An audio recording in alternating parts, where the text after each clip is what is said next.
The stars stretched endlessly across the viewport of the United Earth Fleet's flagship, UEF Dawnbringer. Captain Naomi Grayson's recovery was slow but steady. For 3 weeks, she drifted in and out of consciousness, her body adjusting to the changes wrought by close contact with both the Devourers and the Arcadian biotechnology that had saved her life. When she finally awoke fully, Ward was at her bedside, datapad in hand. "Welcome back, Captain," Ward said, unable to hide her relief. "You've been unconscious for 23 days. Grayson attempted to sit up, wincing at muscles stiff from disuse. "The Arcadians? Safe. We've established temporary quarters for them in our unused cargo base." Ward hesitated. "The Council has been demanding their surrender for decontamination protocols. And your response?" Grayson asked, though she already knew the answer. A smile tugged at Ward's lips. "I informed them that the Arcadians are under Earth protection pending full investigation of the Council's failure to respond to their distress call." Grayson nodded approvingly. "The Devourers?" "Completely neutralized on Calypsis 3. Dr. Ling and the Arcadian scientists believe the pulse destroyed their collective consciousness." Ward's expression sobered. "But there's more. Before the pulse, we intercepted Council communications. The Devourers have been detected in 2 other systems at the galaxy's edge." The implication hung heavy between them. The threat wasn't over. It had only just begun. Once she could walk again, Grayson made her way to the observation deck, where the Arcadian refugees often gathered. The vast viewport showed the stars streaking by as the Dawnbringer made its way back toward Earth space. Sentinel Alara approached, her feather scales now regaining some of their former luster. "Captain Grayson, your recovery gladdens all Arcadians." "I'm sorry we couldn't save your world," Grayson said quietly. "You saved what matters most. Our people, our knowledge." Alara gestured to where Arcadian children were being taught by their elders, cultural traditions preserved despite the loss of their homeworld. "And you've given us something the Council never did." "What's that?" "Hope." Alara's large eyes reflected the starlight. "And purpose. The Devourers still threaten the galaxy, yet the Council chooses containment over confrontation. They will sacrifice world after world rather than risk their own." Grayson watched the stars blur past. "Not if we have anything to say about it." The Dawnbringer's return to Earth caused a diplomatic firestorm. The Council demanded sanctions against humanity for violating quarantine directives. Earth Command was torn between punishing Grayson for insubordination and celebrating her for saving lives and discovering a weapon against the Devourers. In the end, pragmatism won out. With the Devourers confirmed in other systems, Earth needed heroes, not scapegoats. Instead of a court-martial, Grayson received new orders and a promotion to Admiral. 3 months after the events at Calypsis, a delegation from the Galactic Council arrived at Earth's orbital diplomatic station. Their purpose, to deliver an ultimatum regarding the Arcadian refugees. Admiral Grayson, now commander of the newly formed Rapid Response Fleet, represented Earth in the negotiations. Across the polished conference table sat Executor Thuruk, his reptilian features as impassive as ever. "The Council's position is non-negotiable," Thuruk stated. "The Arcadian survivors must be placed in supervised quarantine facilities for no less than 5 standard years to ensure they carry no trace of the Devourers. The same supervised facilities that were never sent to rescue them in the first place." Grayson asked coldly, "Our scientists, working alongside the Arcadians, have already developed improved detection methods and countermeasures. Methods your Council seems remarkably uninterested in." Thuruk's inner eyelids flicked in irritation. "The Council approaches threats with caution, not reckless intervention. Humanity's actions at Calypsis endangered the entire galaxy. And yet, here we are." Grayson gestured to the data screens showing the successful neutralization of the Devourers, with a solution you couldn't or wouldn't find. "A temporary solution to one outbreak," Thuruk countered. "Our intelligence indicates at least 7 other potential incursions. The Council has voted to establish additional quarantine zones. More worlds to be abandoned." Grayson stood, her patience exhausted. Tell your council this. Earth rejects any policy that sacrifices innocent lives for the illusion of security. The Arcadians remain under our protection, and their knowledge will help us develop even more effective countermeasures. You cannot defy the council. Watch us. Grayson leaned forward, hands flat on the table. Humanity's fleet will answer any distress call from any species, regardless of council quarantines. We will not abandon those in need, and we will not stand by while worlds die to maintain your political comfort. Thurrock rose, his tall frame looming over the table. This is your final decision? It is. And one more thing.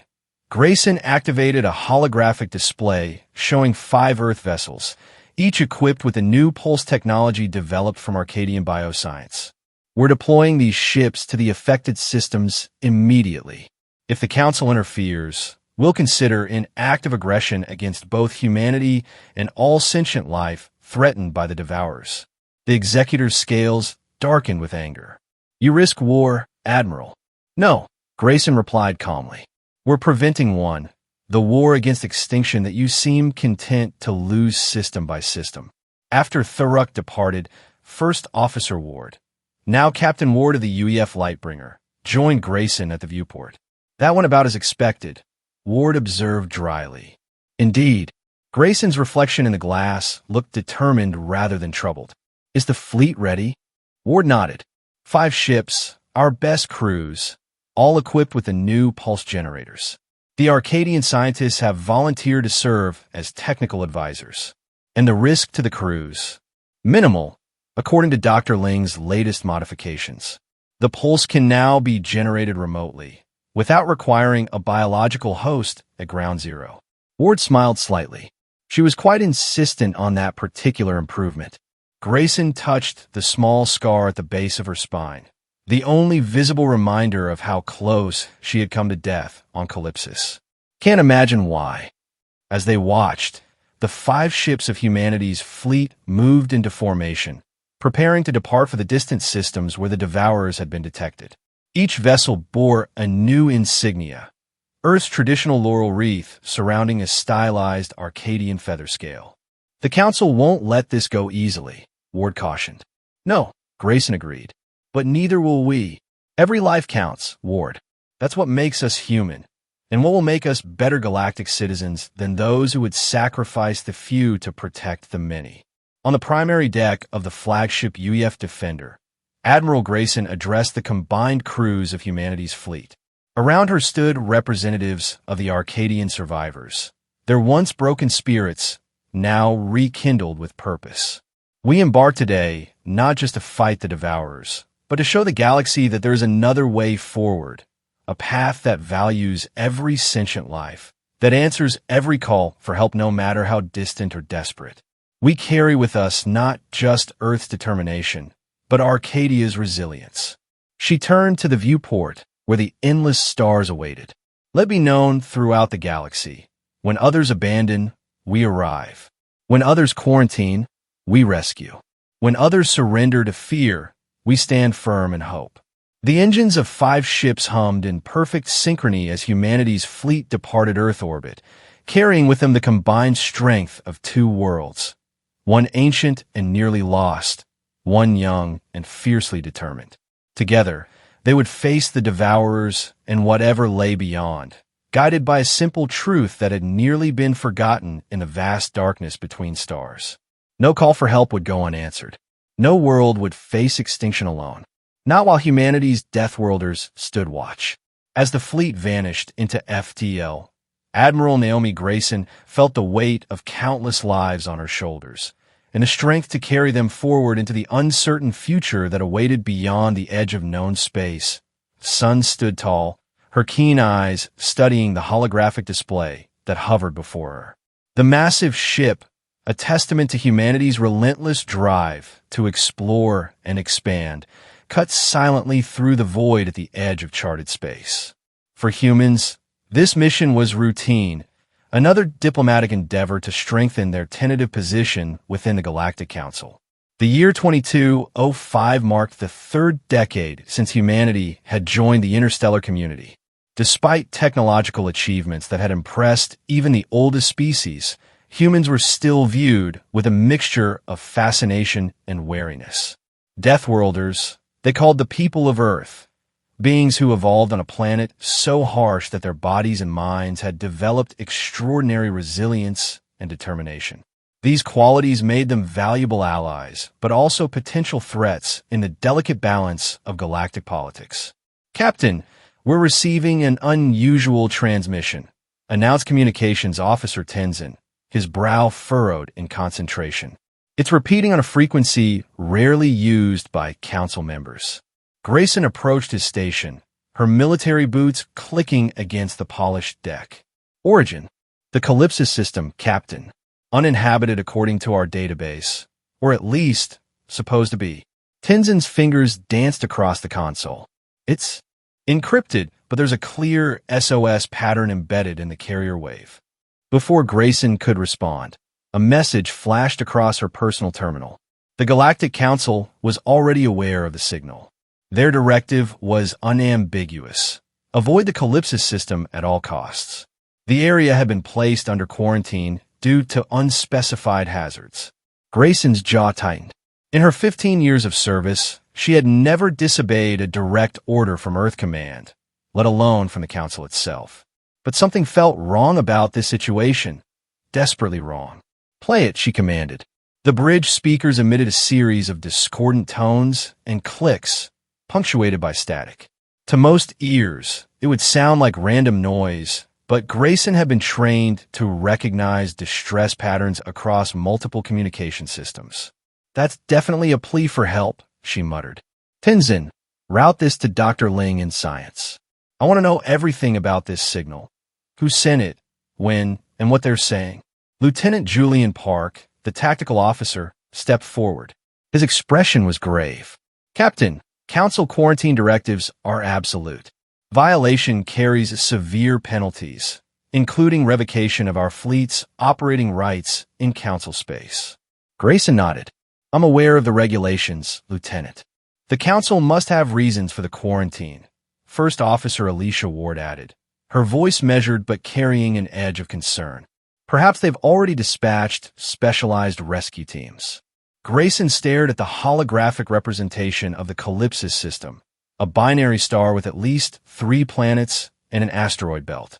Someone was there, calling for help, and the Council was deliberately blocking any response.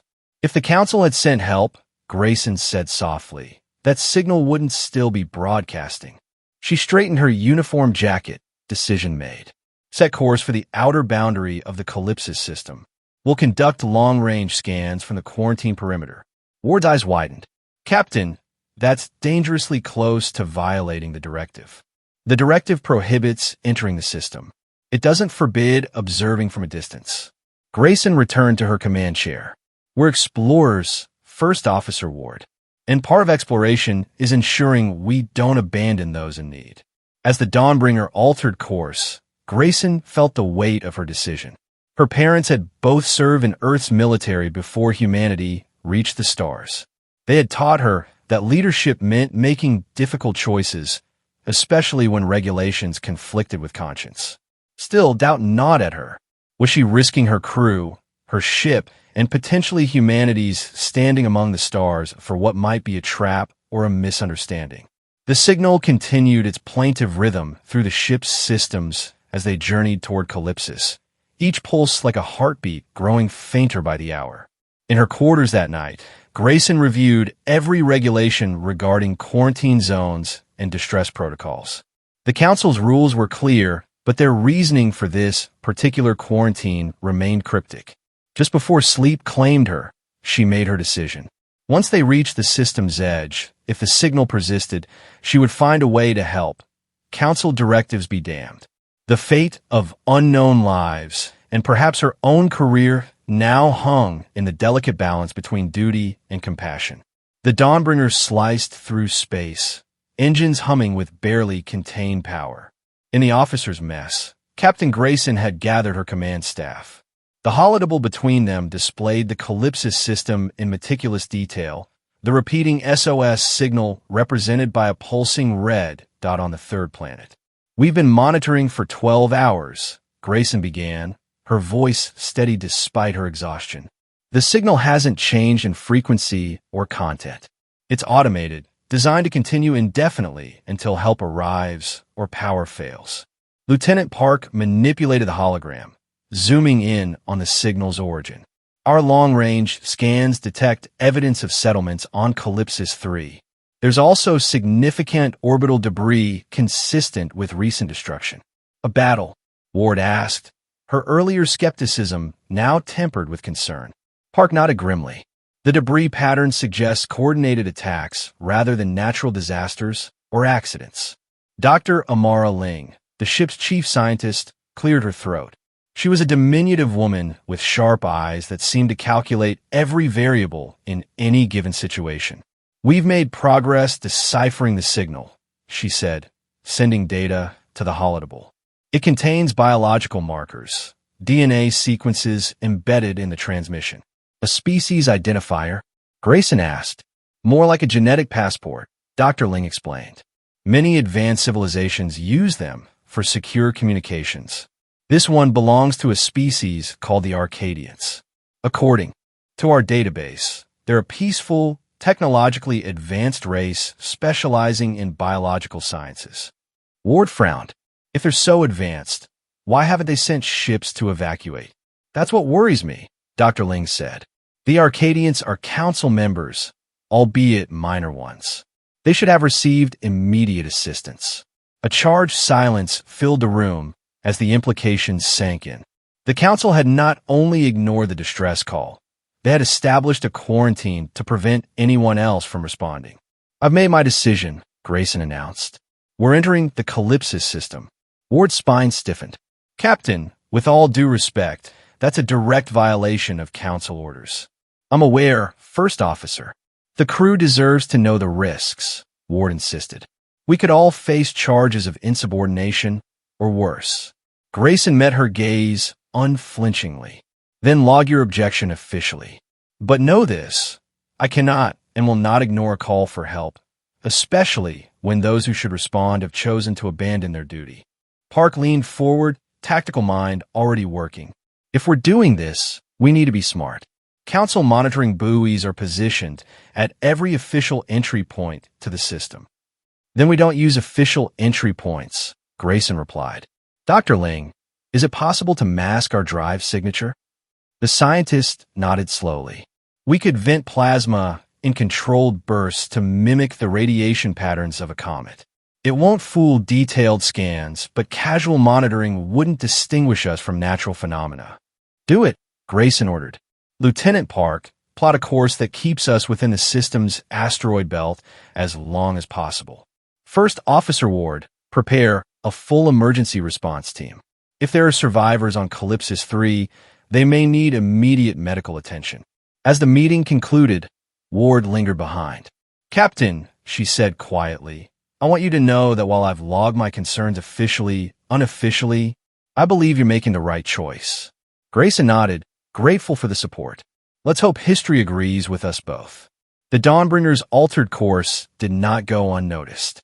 3 days into their journey, as they approached the outer boundary of the Calypsis system, sensors detected a council patrol vessel on an intercept trajectory.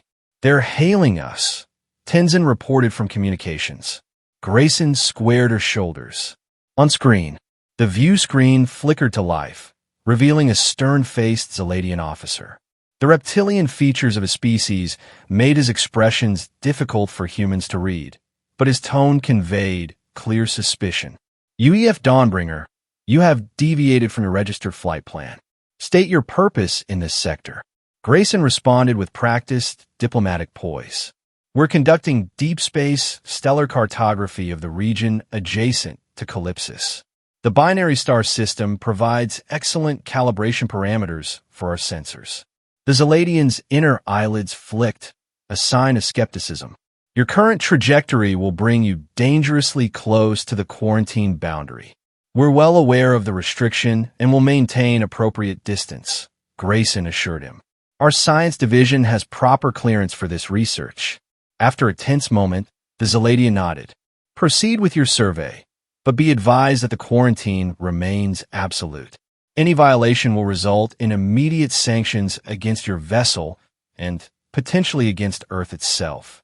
The communication ended, and collective breath was released on the bridge. That was too close, Park muttered.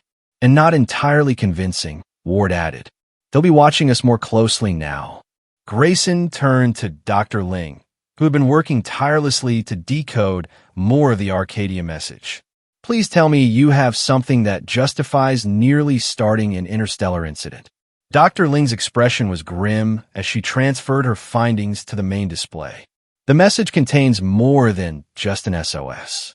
It warns of something called the Devourers, a hostile entity or species that consumes both organic and inorganic material. According to this, the Arcadians first detected the Devourers at their outer colonies before losing contact entirely. The implications chilled the bridge crew. If such a threat existed, the Council's quarantine made a twisted sort of sense, containment rather than rescue. We need to see for ourselves, Grayson decided. Helm, engage the Comet Disguise Protocol. We're entering Calypsis under stealth conditions. As the Dawnbringer slipped past the invisible boundary of the quarantine zone, Grayson couldn't shake the feeling that they were diving into something far more dangerous than a simple rescue mission. The faces of her crew reflected both determination and apprehension, humanity's dual nature of compassion and survival instinct working in rare harmony. The Arcadian distress signal grew, stronger as they approached Calypsis 3, guiding them like an ancient lighthouse toward whatever awaited them on that distant shore. The UEF Dawnbringer emerged from behind Calypsis 3's largest moon, the ship's systems running in low-emission mode to avoid detection. The planet below should have been beautiful. Sensor readings indicated vast oceans, sprawling forests, and temperate climate zones ideal for life. Instead, dark patches marred the surface like spreading bruises, most concentrated around what had once been the largest population centers. Magnify Sector 4, Grayson ordered, her voice barely above a whisper as if the horror below might hear her. The main view screen zoomed in on a coastal region. What had likely been a magnificent city now lay in ruins, but not the kind left by bombardment or natural disaster. The buildings seemed to be dissolving, their structures collapsing inward as if being eaten from within. Life signs? Grayson asked. Hart checked his console. Scattered readings, primarily underground. There's a concentrated group approximately 20 kilometers north of the capital ruins, inside what appears to be a shielded research facility. That's the source of the distress signal, Dr. Ling confirmed. Captain, I'm detecting unusual energy patterns across the planet's surface. They're moving. The view screen shifted again, showing thermal imagery of the surface. What appeared initially as random heat blooms revealed themselves to be organized patterns flowing like rivers across the landscape, all converging toward remaining structures. The Devourers, Ward whispered. As if in confirmation, the ship's communications system crackled to life with a new message.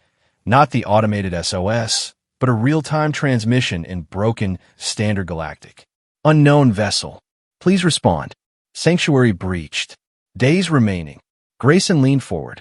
This is Captain Naomi Grayson of the UEF Dawnbringer. We've received your distress call and are here to help. A moment of silence. Then a sob of relief came through the speakers. The Council abandoned us. Said containment was the only option. You came. We're going to get you out, Grayson promised. How many survivors? 83. All that remains of Arcadia's 12 million. The bridge fell silent, the magnitude of the devastation sinking in. The Devourers, the Arcadian continued, voice steadying. They came on an exploration vessel, dormant at first. Then they awoke and consumed the ship, the crew, spread to our orbital stations. Then planetfall. What exactly are they? Dr. Ling asked. Neither fully organic nor mechanical. Adaptive collective that breaks down matter at the molecular level, repurposes it. The transmission grew static-filled. Our shields failing. 3 days at most. Lieutenant Park was already calculating. A full evacuation would require multiple shuttle trips. Even at maximum capacity, we need at least 6 hours on the ground. Time we don't have if these devourers detect us, Ward pointed out. Captain, we need to consider the risk, too. The ship's proximity alarm blared, cutting her off. Council vessel on approach. Tenzin shouted. Dreadnought class. They're charging devourers since first contact. They might have developed a countermeasure. Something the almighty Council missed? Park asked skeptically. The Council wasn't trying to save them, Dr. Ling pointed out. They were focused solely on containment. The Arcadians were fighting for their lives, a powerful motivator for innovation.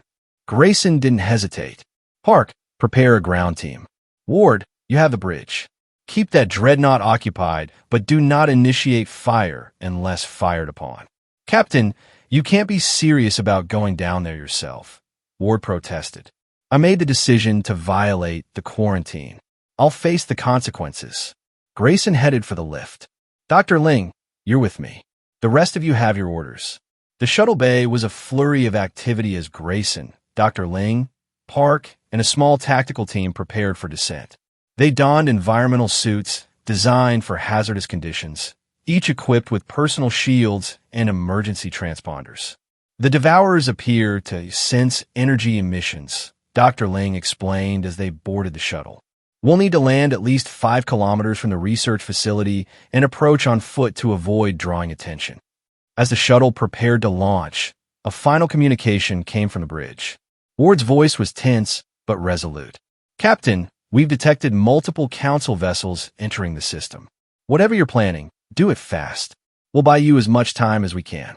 The shuttle dropped from the Dawnbringer like a stone, using minimal thrusters to guide its descent through Calypsis 3's atmosphere. Through the viewport, Grayson watched the once beautiful world come into sharper focus, and with it, the true horror of what they faced. The devourers were visible now, flowing across the landscape like living mercury, leaving nothing but bare earth in their wake. Buildings, vegetation, even the remains of the dead, all were broken down and absorbed into the collective mass that pulsed with an internal light. God help us, whispered one of the tactical officers. What are we supposed to do against that? Grayson's grip tightened on her harness. We do what humanity has always done when faced with impossible odds. We find a way. The shuttle touched down in a clearing that had once been a park, now stripped to barren soil. As they disembarked, the silence was absolute. No birds, no insects, not even wind in non-existent trees. Just the distant, terrible sound of molecular deconstruction as the devourers continued their relentless consumption of a dying world. The facility housing the Arcadian survivors rose from the devastated landscape like the last bastion of a fallen civilization. Its walls shimmered with energy shields that seemed to repel the devourers. But even from a distance, Grayson could see the shields fluctuating, growing weaker by the hour. We need to reach that building, she said, checking her equipment one last time. And we need to do it without drawing attention. Park pointed to a ravine that cut through the terrain. That depression might provide cover. It runs within half a kilometer of the facility. The team moved carefully, each step calculated to minimize noise and energy signatures. Halfway to their destination, Dr. Ling's sensor beeped softly. Movement, 3 o'clock. 100 meters and closing. They froze as a tendril of the devourers emerged from behind a collapsed structure. The silvery mass undulated like liquid metal, extending pseudopods that tested the air as if sensing their presence. Nobody move, Grayson breathed. Our shields might attract them. For an agonizing minute, the tendril hovered, probing in their direction before seemingly losing interest and retreating to join a larger mass moving toward the city ruins. It detected something, Park muttered as they resumed their cautious advance. But not us specifically. They may be drawn to complex technologies, Dr. Ling suggested. The more advanced the system, the more attractive the target. The implication was clear. The Arcadian research facility, with its advanced shields and equipment, must be like a beacon to these entities. It was only a matter of time before they concentrated their efforts there. When they finally reached the facility's perimeter, they found its outer defenses in worse condition than expected. Energy barriers flickered like dying lights, momentarily revealing the building's true structure before the shields reasserted themselves. "Hello," Grayson called, standing before what appeared to be an entrance. "This is Captain Grayson of the Dawnbringer. We're here to help."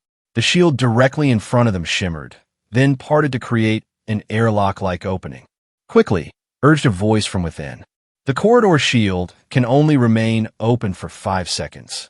They rushed through, the shield snapping closed behind them with an electrical crackle. Inside, they were met by a slender, bird-like being with iridescent feather scales and large, liquid eyes. Despite the alien physiology, the expression of desperate hope was unmistakably universal. "I am Sentinel Alara," the Arcadian introduced herself, leading them deeper into the facility. "Chief of Planetary Defense, or what remains of it." The corridors were crowded with Arcadians who watched the humans pass with a mixture of wonder and relief. Children clung to parents, the elderly supported by the young, the last remnants of a civilization facing extinction. In the central chamber, a group of Arcadian scientists worked frantically at consoles displaying incomprehensible data streams. Damaged equipment sparked occasionally, and makeshift repairs were evident everywhere. "We have been monitoring your ship's confrontation with the Council vessel," Alara said. "You risk much to help strangers. No one should be abandoned to die," Grayson replied simply, "especially when the threat you face could endanger the entire galaxy." Alara's feather scales flattened in what might have been a sad smile. The Council discovered that themselves, though too late for Arcadia. The Devourers first appeared 3 standard months ago, brought inadvertently on a mining expedition returning from an uncharted system. "We sent warning as soon as we understood the danger. And the Council's response was quarantine," Grayson finished. "They sent observers at first," Alara continued, leading them to a data station. "When they saw how quickly the Devourers adapted to our countermeasures, they declared Calypsis a lost cause. Acceptable casualties was the term used by the executor.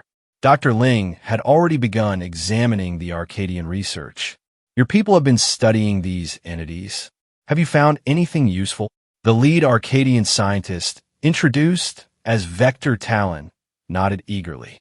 The Devourers are vulnerable immediately after consumption phase.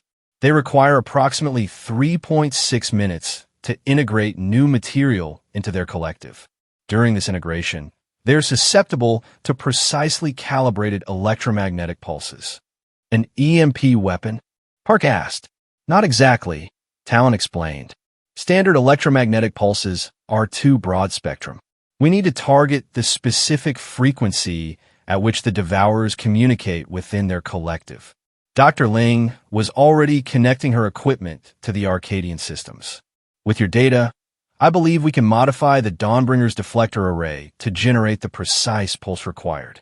But delivering it would require direct orbital bombardment, Grayson finished, which would alert every Council ship in the system to our exact position, and likely result in your destruction, Alara added solemnly. Grayson's communicator chimed. Captain, this is Ward. The situation has escalated. 3 additional Council vessels have arrived. They're discussing an orbital sterilization protocol for the entire planet. Estimated time until implementation, 40 minutes. The room fell silent as the implications sank in. The Council wasn't just abandoning the Arcadians. They were preparing to obliterate all evidence of the Devourer's existence and anyone who knew about them. We need a new plan, Grayson decided. If we can't safely evacuate everyone, and we can't rely on orbital bombardment, we'll have to deploy the pulse from the surface. Park shook his head. Any emitter powerful enough would draw the Devourers immediately. It would be suicide. Not necessarily, Talon interjected, pulling up schematics on his console. We've been developing a biological component that might enhance the effectiveness of the pulse. It utilizes Arcadian genetic material to create a resonance that disrupts the Devourer's molecular cohesion. A bioelectromagnetic weapon, Dr. Ling mused, studying the designs. Brilliant, but how will we deploy it? Alara and Talon exchanged glances. The deployment would require a living host, Ilaris said quietly. The resonance can only be generated through conscious biological processes. The implication hung heavy in the air. Someone would have to carry the device directly into the Devourer's midst. Grayson stepped forward. I'll do it. Captain, no, Park protested. The risk is one I'm willing to take. Grayson cut him off. I didn't come this far to let 83 people die when I could prevent it. Outside the facility, the Devourers had begun to gather in greater numbers, sensing the concentration of technology within. The shields flickered more frequently now, power reserves dwindling with each assault. While Dr. Ling and the Arcadian scientists rush-assembled the modified pulse device, Grayson contacted the Dawnbringer. Ward, we have a plan, but you need to be ready for immediate extraction the moment we give the signal, and prepare to face resistance from the Council fleet. Already there, Captain, Ward replied grimly. They've issued an ultimatum. We have 20 minutes to leave the system before they open fire. Then we have 20 minutes to save Arcadia, Grayson said. Stand by. The completed device was smaller than Grayson had expected, a disk about the size of her palm, with intricate circuitry surrounding a core of glowing blue Arcadian genetic material. Once activated, you'll have approximately 2 minutes before full emission, Talon explained, carefully attaching the device to a special harness that would keep it in contact with Grayson's nervous system. The Devourers will be drawn to you immediately. You'll need to reach the largest concentration you can find. What about her? Park demanded.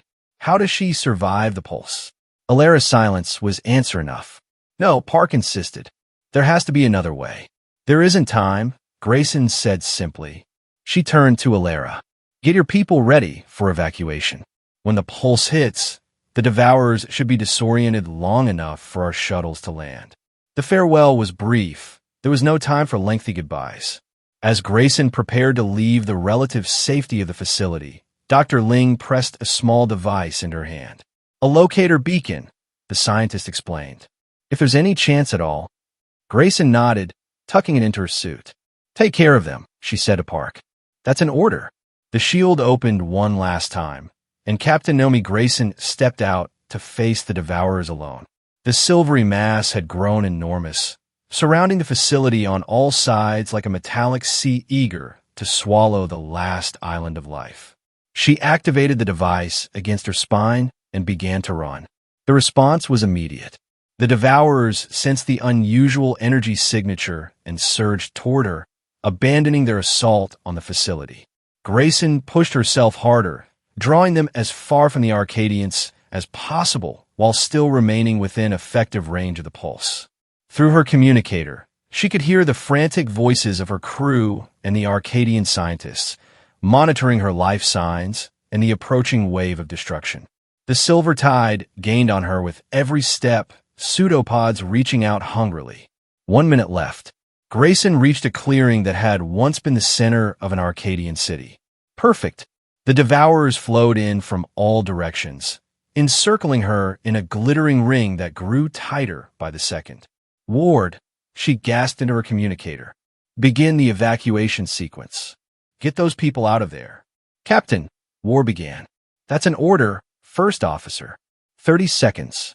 The first tendrils of the Devourers touched her environmental suit, immediately beginning to break down the material. The sensation was like ice burning against her skin as the molecular deconstruction began. 20 seconds. Captain, Park's voice came through the static. The device is powering up faster than predicted. The Arcadians say the resonance with the Devourers is amplifying the effect. 10 seconds. Grayson felt the ground beneath her begin to dissolve as the Devourers converged on her position, drawn by the increasingly powerful energy signature of the device.